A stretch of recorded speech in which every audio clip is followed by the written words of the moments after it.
আসসালামু আলাইকুম সবাইকে। কেমন আছো সবাই? আশা করছি সবাই অনেক বেশি ভালো আছো।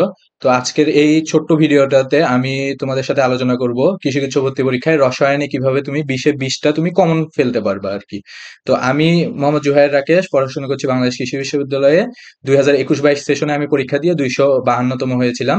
তো আমি আমার 2021-22 সেশনে যে অভিজ্ঞতাটা আমি অর্জন করেছি এবং আমি বিগত 2 বছরে স্টুডেন্টদের পড়ানোর মাধ্যমে যা অভিজ্ঞতা অর্জন করেছি তার আলোকে আজকে রসায়নে কিভাবে তোমরা সর্বোচ্চ কমন পেতে পারো সেই জিনিসটা আলোচনা করব। তো কথা না বাড়ায় চলো শুরু করা যাক। ফার্স্টে আসো, তোমাদেরকে আগে দেখতে হবে যে কোন চ্যাপ্টারটা বেশি গুরুত্বপূর্ণ এবং কোন চ্যাপ্টারটা তুমি একটু কম গুরুত্বের সাথে পড়লেও হবে। এই জিনিসটা কিন্তু খুবই ইম্পর্টেন্ট ভাইয়া, যে তুমি কোন জিনিসটা তুমি বেশি গুরুত্বের সাথে পড়বা বা বেশি টাইম ধরে পড়বা, আর কোনটা তুমি স্কিপ করলেও তেমন কোনো সমস্যা নেই। এই জিনিসটা তুমি কিভাবে করতে পারবা? কোশ্চেন অ্যানালাইসিসের মাধ্যমে। যে বিগত বছর থেকে, বিগত 4-5 বছরে ওই চ্যাপ্টার থেকে কি পরিমাণ প্রশ্ন আসছে তুমি সেই জিনিসটা ধারণা পেয়ে যাবা। তো দেখো, গুণগত রসায়নে যে জিনিসটা আছে, গুণগত রসায়নে আমাদের 22-23 সেশনে আসছে 3টা প্রশ্ন। তারপরে আমার 21-22 সেশনে আসছে 4টা প্রশ্ন। 20-21 সেশনে আসছে 3টা প্রশ্ন, মানে আমি যে এবার পরীক্ষা দিচ্ছি। আর 19-20 সেশনে আসছে 3টা প্রশ্ন। তো এইখান থেকে, এই ডাটাগুলা থেকে তুমি একটা জিনিস কনফার্ম হতে পারো বা তুমি নিজেও বুঝতে পারতেছো যে গুণগত রসায়ন থেকে 3টা অথবা 3+, মানে মিনিমাম 3টা তোমার প্রশ্ন হবে। তো এখান থেকে এই অ্যানালাইসিসের মাধ্যমে আমি দেখে দিব যে কোন 3টা চ্যাপ্টার সবচেয়ে বেশি গুরুত্বপূর্ণ। আর তোমাদের একটা ভয়ের কারণ আছে, যে হচ্ছে জৈব যৌগ চ্যাপ্টারটা অনেকেই বাদ দিতে চাও।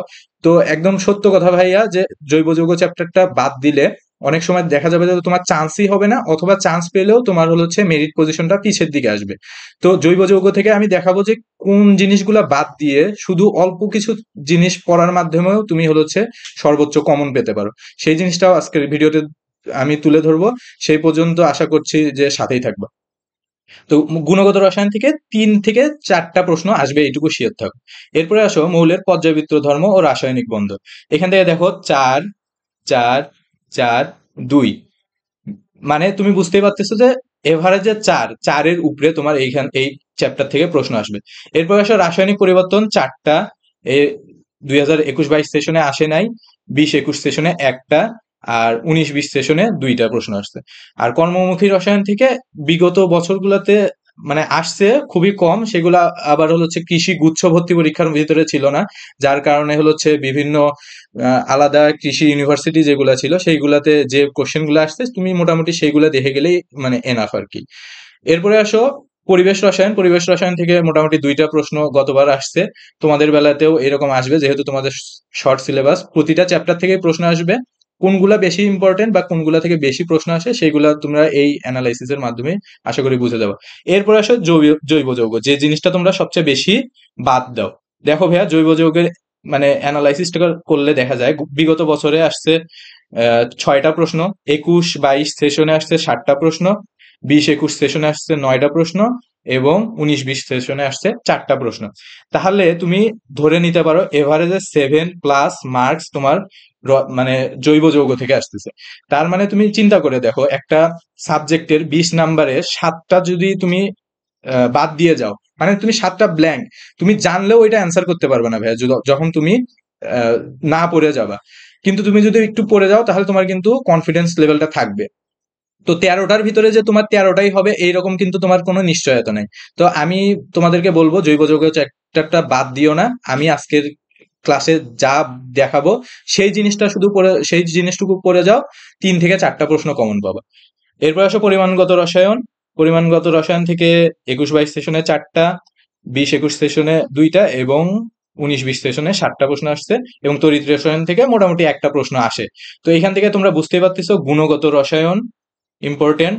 তারপরে আছে মৌলের পর্যায়বৃত্ত ধর্ম, রাসায়নিক পরিবর্তন এবং জৈব যৌগ। এই 4টা চ্যাপ্টার যদি তুমি ভালো করে পড়ে যাও ভাইয়া, দেখো, যদি আমি 22-23-এর অ্যানালাইসিসটা করি, 4 আর 3-এ 7, 7 আর 4-এ 11, 11 আর 6-এ হচ্ছে আমার 17। 17টা প্রশ্ন তোমার মনে করো যে এই 4টা চ্যাপ্টার পড়ার মাধ্যমে হচ্ছে। তো তো এই 4টা চ্যাপ্টারকে তুমি সর্বোচ্চ গুরুত্ব দিবা। এখন আসো যে আমরা কোন চ্যাপ্টারের কি জিনিসগুলা, মানে কোন টপিক গুলাকে একবারেই ছেড়ে যাব না এবং আরেকবার রিভাইজ দিয়ে যাব পরীক্ষার শেষ সময়, সেইগুলা দেখার চেষ্টা করি। ফার্স্টে আসো গুণগত রসায়ন। গুণগত রসায়নে আমাদের অনেকগুলা অনেক অনেক বড় চ্যাপ্টার, এইচএসসি তে অনেক কিছু পড়ছো, কিন্তু কৃষিগুচ্ছের জন্য, স্পেশালি কৃষিগুচ্ছের জন্য তোমার কি জিনিস ইম্পর্টেন্ট, মোটা থেকে এই 4টা পয়েন্ট ইম্পর্টেন্ট, এক এক করে আসো। ফার্স্টে আসো আইসো টাইপ, মানে আইসো সম্পর্কিত যত তথ্য আছে, যেমন আইসোটোপ, আইসোটোন, তারপর আইসোবার, এই জিনিসগুলা ভাইয়া একদম মানে বিগত ইয়ারের যে প্রশ্নগুলো আসছে সেইগুলো তুমি দেখবা। পাশাপাশি তোমার মানে বইয়ে যে উদাহরণগুলো আছে, প্র্যাকটিস যেগুলো করছো, আইসো সম্পর্কিত সবগুলা তথ্য দেখে যাবা। এরপরে আসো ইলেকট্রন বিন্যাস নীতি, আর হলো হচ্ছে কোয়ান্টাম সংখ্যা। এই কোয়ান্টাম সংখ্যা থেকে একটা কোশ্চেন অবশ্যই থাকবে, ধরে নাও এই কোয়ান্টাম সংখ্যা থেকে একটা প্রশ্ন অবশ্যই থাকবে। সহকারী কোয়ান্টাম সংখ্যা, প্রধান কোয়ান্টাম সংখ্যা, চৌম্বকীয় কোয়ান্টাম সংখ্যা, স্পিন কোয়ান্টাম সংখ্যা, এগুলো তোমার জানা লাগবে ভাই। এগুলা না জেনে যদি তুমি পরীক্ষার হলে যাও, তাহলে আলটিমেটলি তুমি ভালো করতে পারবে না। এরপরে আসা আয়ন শনাক্তকরণটা তেমন একটা গুরুত্বপূর্ণ না হলেও ক্রোমাটোগ্রাফি টপিকটা থেকে স্যাররা প্রশ্ন করে, কারণ হলো হচ্ছে এইখান থেকে হলো হচ্ছে জ্ঞানমূলক প্রশ্ন করা সহজ, তো এখান থেকে প্রশ্ন আসতে পারে। এরপরে সবচেয়ে ইম্পর্টেন্ট যেটা হচ্ছে কেএসপি অ্যান্ড কেআইপি, এইখান থেকে সিম্পল যে ম্যাথগুলো আছে, হাতে ক্যালকুলেশন করা যায়, তো এই ম্যাথগুলা দেখে যাবা বা এই ম্যাথগুলা প্র্যাকটিস করে যাবা, দেখবা যে গুণগত রসায়ন থেকে মোটামুটি তোমার কমন পড়ছে। তো এই হলো গুণগত রসায়ন, চলো সামনের দিকে আগে। এরপরে আসে হচ্ছে মৌলের পর্যায়বৃত্ত ধর্ম ও রাসায়নিক বন্ধন। এইখান থেকে তুমি কি পড়বা ভাইয়া? এইখানে দেখবা যে একটা সুন্দর পর্যায় সারণী দেওয়া আছে, পর্যায় সারণীটা ফুল মুখস্থ করে ফেলবা, যে কোন মৌলটা কোন ব্লকের, কোন মৌলটা কোন ব্লকের, তার প্রচলিত নাম কি, তাকে হ্যালোজেন বলা হয় না কি হচ্ছে কি বলা হয়, সেই জিনিসগুলো জানবা। তুমি জানো যে এটা 17 নম্বর গ্রুপের মৌল, কিন্তু তুমি জানো না যে 17 নম্বর গ্রুপকে হ্যালোজেন বলা হয়। এরকম আরো অনেক ব্লককে, যেমন ক্ষারীয় মৌল, তারপরে হচ্ছে আরো যে প্রচলিত নামগুলো আছে, এগুলো তোমার জানা লাগবে, প্রচলিত নাম। এরপরে আসে ইলেকট্রন বিন্যাস। ইলেকট্রন বিন্যাসটা ইম্পর্টেন্ট। এই তোমাদের এই স্টেজে এসে আমি একটা কথা বলতে বাধ্য হই সবসময়, আমি যে স্টুডেন্টদের পড়াই, অনেকে ইলেকট্রন বিন্যাসটাই ঠিক মতো করতে পারে না। শুনতে খারাপ দেখা গেলেও, মানে শোনা গেলেও এটা সত্যি কথা যে ইলেকট্রন বিন্যাসটাও অনেকেই পারে না। ইলেকট্রন বিন্যাস না পারার কারণে তোমার অনেকগুলা ইলেকট্রন বিন্যাস ভুল করে, যার ফলে সেটা কোন ব্লকের মৌল, কোন গ্রুপের মৌল, কোন পর্যায়ের মৌল, এইগুলোও জানে না। জিনিসগুলা কিন্তু খুবই সিম্পল এবং 9-10 এর একদম পড়া ইলেকট্রন বিন্যাস।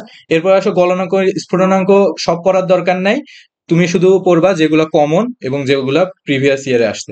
এরপরে আসো সবচেয়ে ইম্পর্টেন্ট জিনিস এই চ্যাপ্টারের, আয়নীকরণ শক্তি, ইলেকট্রন আসক্তি এবং তড়িৎ ঋণাত্মকতা।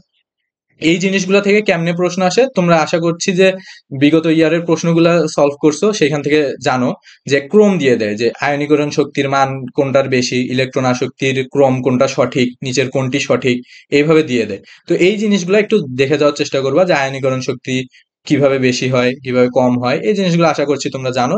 লাস্ট মোমেন্টে আরেকবার একটু দেখে যাবো। এরপর আসো সবচেয়ে বেশি ইম্পর্টেন্ট, এখান থেকে 5 স্টার দিয়ে রাখো, 5 স্টার। এখান থেকে প্রশ্ন হবেই হবেই হবেই। সংকরায়ন, সংকরায়ন এবং বন্ধন কোণ। একটা যৌগ দিয়ে দিবে, যৌগ দিয়ে বলবে যে এর সংকরায়ন কত। তোমরা বিভিন্ন জায়গায় বিভিন্ন ভাবে সংকরায়ন বের করা শিখছো, বিভিন্ন ট্রিক্স শিখছো।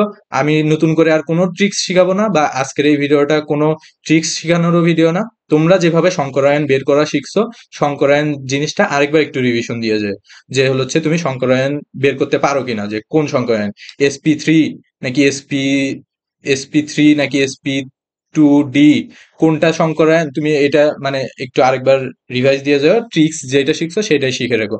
এবং এখান থেকে আরেকটা জিনিস আসে, বন্ধন কোণ। ভাইয়া বন্ধন কোণ সবগুলা পড়া লাগবে না, যেগুলা কমন বন্ধন কোণ, সেই জিনিসগুলা বন্ধন কোণ পড়ে যাও। আর আমরা আমাদের চ্যানেলে একটা কুইজ তোমাদেরকে দিয়েছিলাম, যে উভধর্মী পদার্থ, উভধর্মী পদার্থটা কিন্তু খুবই ইম্পর্টেন্ট, যে নিচের কোনটি উভধর্মী পদার্থ। তো এইরকম যে যে উভধর্মী পদার্থের একটা লিস্ট আছে, সিম্পল 5 থেকে 6টা আছে, এই জিনিসটা একটু দেখে যাও, যে কোনো একটা কমন পড়তে পারে। তো এই হলো হচ্ছে মৌলের পর্যায়বৃত্ত ধর্ম ও রাসায়নিক বন্ধন। চলো সামনের দিকে আগাই। এরপর আসে রাসায়নিক পরিবর্তন। চ্যাপ্টারটা খুবই সোজা, খুবই সোজা, আমার খুবই ভালো লাগতো। পিএইচ সম্পর্কিত যত প্রশ্ন আছে, পিএইচ কিভাবে বের করতে হয়, পিএইচ এর যত শর্টকাট আছে, তুমি যেভাবে শিখছো সেইভাবেই তুমি করে যাবা। পিএইচ কেমনে বের করে, সবচেয়ে কম সময়ে কিভাবে বের করে, সেই জিনিসগুলো তুমি পিএইচ সম্পর্কিত পড়ে যাবা। ঠিক আছে। এরপর আসে বাফার দ্রবণ। নিচের কোনটি মানে কি বাফার, ক্ষারীয় বাফার নাকি অম্লীয় বাফার, এই জিনিসগুলা কিন্তু আসে অনেক সময়। তো এই জিনিসগুলো একটু দেখে যাবা। এরপরে প্রভাবক ও অনুঘটক। এই চ্যাপ্টার থেকে মোটামুটি শিওর থাকো যে পিএইচ সম্পর্কিত যে প্রশ্নগুলো আছে সেই প্রশ্নগুলাই আসবে পিএইচ সম্পর্কিত। আর বাফার থেকে একটা খুবই ইম্পর্টেন্ট জিনিস আছে যে রক্তের বাফার সিস্টেম নিচের কোনটি, এই প্রশ্নটা দেখবা যে তোমরা বিগত বছরে আসছে। এই জিনিসটা একটু দেখে যাও, কারণ হচ্ছে রক্তের সাথে যেহেতু বায়োলজির সাথে কানেক্ট আছে, তো এই জিনিসটা একটু দেখে যাও। রাসায়নিক পরিবর্তন থেকে পিএইচটা সর্বোচ্চ গুরুত্ব দিয়ে দেখবা। এরপর আসো কর্মমুখী রসায়ন। কর্মমুখী রসায়নে তুমি বিগত ইয়ারের যত প্রশ্ন আছে সেগুলো দেখে যাবা। প্লাস হচ্ছে অ্যান্টি অক্সিডেন্ট এবং খাদ্য সংরক্ষণ। খাদ্য সংরক্ষণ কিভাবে করা হয়, ভিনেগার, তারপর আরো যে যে জিনিসগুলো আছে খাদ্য সংরক্ষণের যে নীতিমালাগুলো আছে, নীতিমালা বা হচ্ছে ভিনেগারের পার্সেন্টেজ যেটা আছে, এইটাই এছাড়া আর কিছু মানে আসে নাই আর কি। কৃষি গুচ্ছ পরীক্ষার সময় কর্মমুখী রসায়ন থেকে প্রশ্ন করে নাই স্যার। এরপর আসো সেকেন্ড পেপারের ফার্স্ট চ্যাপ্টার আমাদের পরিবেশ রসায়ন।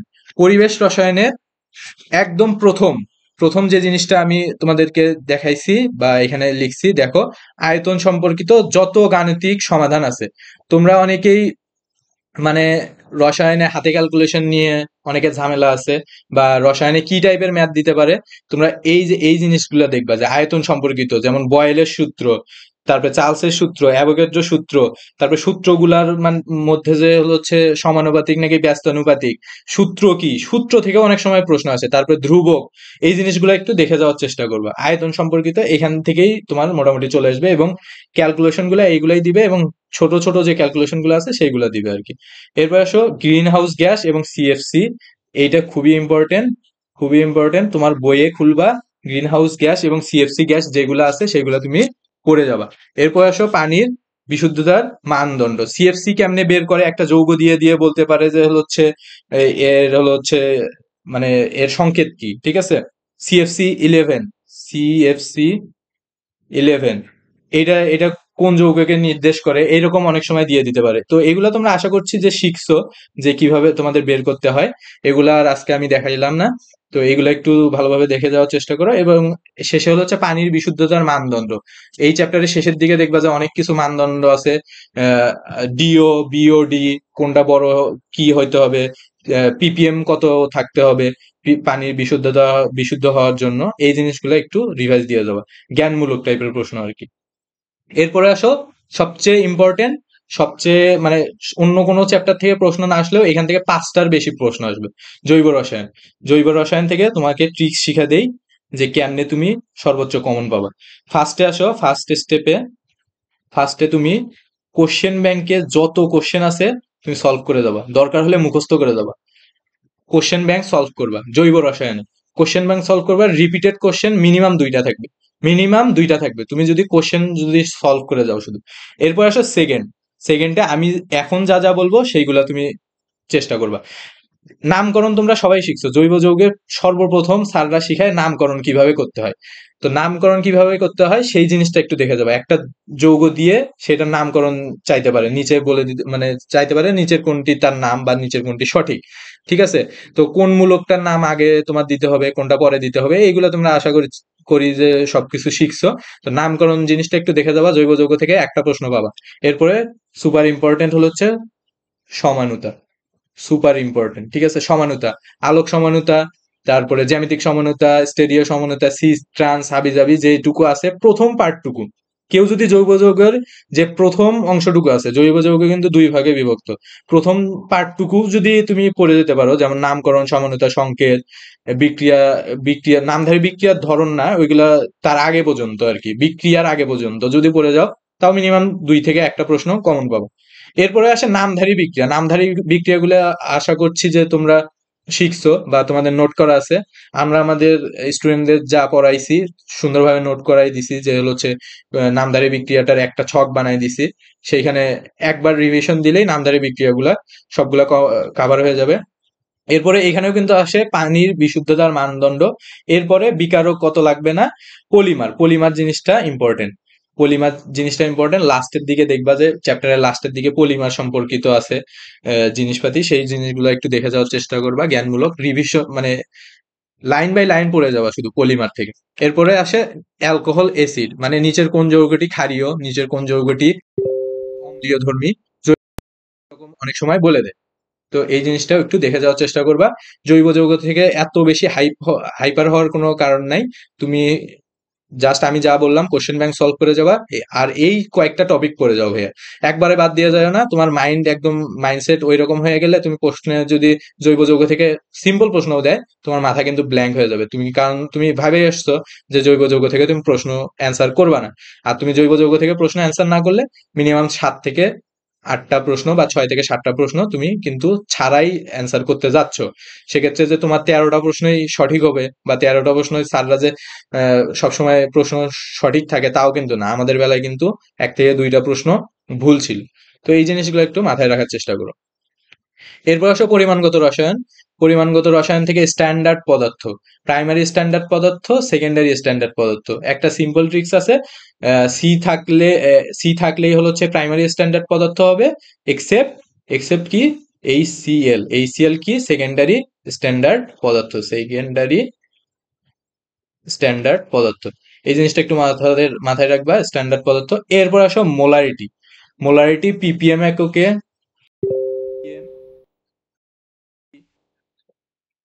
পিপিবি, তারপরে এই জিনিসগুলো একটু দেখার চেষ্টা করবা। তারপর অণু পরমাণু মৌল আয়তন গণনা, এগুলো তোমরা আশা করছি যে জানো, যে কিভাবে আমরা ম্যাজিক একটা সূত্রের মাধ্যমে আমরা দেখাইছি। একটা সূত্রের মাধ্যমেই এই চ্যাপ্টারের মনে করো যে 1 থেকে 2টা প্রশ্ন কমন ফেলানো যায় একটা সূত্রের মাধ্যমে। তো এই ভিডিওটা আমাদের প্লে লিস্টে দেওয়া আছে, তোমরা ওইখান থেকে যে দেখে আসতে পারো। এরপর আসা জারণ বিজারণ, জারণ বিজারণ এবং জারণ সংখ্যা, যা একটা যৌগ দিয়ে সরাসরি বলবে যে জারণ সংখ্যা বের করো, জারণ বিজারণ বের করো, কোনটি জারক কোনটি বিজারক, একটি যৌগ দিয়ে দিবে বা একটি বিক্রিয়া দিয়ে দিবে, কোনটি জারক কোনটি বিজারক, এই জিনিসগুলো আসবে এখান থেকে। পরিমাণগত রসায়ন এটা গেল। এরপরে আসো সর্বশেষ তড়িৎ রসায়ন। তড়িৎ রসায়ন ভাইয়া ই নট সেল, এই যে এই ই নট সেল দিয়ে যে তোমরা একটা ম্যাথ করছো আমরা করাইছি, ছোট মান মাইনাস বড় মান। তোমরা অনেক ভাবে করছো যে কোনটাকে তোমরা অ্যানোড ধরবা কোনটাকে ক্যাথোড ধরবা, এত কিছু ভাবার সময় নেই। আমরা দেখাইছি ছোট মান মাইনাস বড় মান। যাই হোক, তুমি যেভাবে শিখছো সেভাবে পড়ে যাবা, এইখান থেকেই একটা প্রশ্ন পাওয়া যাবে। এইখান থেকে আর বেশি কিছু পড়ার দরকার নাই। কোনটা অ্যানোড হিসেবে কাজ করে কোনটা ক্যাথোড হিসেবে কাজ করে সেটা কিন্তু তুমি সক্রিয়তা সিরিজ যেটা আছে, সক্রিয়তা সিরিজ পড়লেই আশা করি বুঝে যাবে। আর তারপরে ইএমএফ এর যে ম্যাথ আছে। আর এইখান থেকে মাস্ট থাকবে ই নট সেল। এই হলো তোমার তড়িৎ রসায়ন এবং সেকেন্ড পার্টের সর্বশেষ চ্যাপ্টার বা তড়িৎ রসায়ন। তো এই ছিল আজকের ভিডিও। আশা করছি যে তোমাদের এই ভিডিওটা থেকে যদি তোমরা পড়ে যাও বা এই ভিডিওর আলোকে যদি তোমরা পড়ে যাও, সে সময় যদি প্রস্তুতিটা নিতে পারো তো সর্বোচ্চ সংখ্যক তুমি কমন পেতে পারবা আশা করছি। আর আজকের ভিডিও এই পর্যন্তই। সবাই ভালো থেকো, সুস্থ থেকো। আসসালামু আলাইকুম।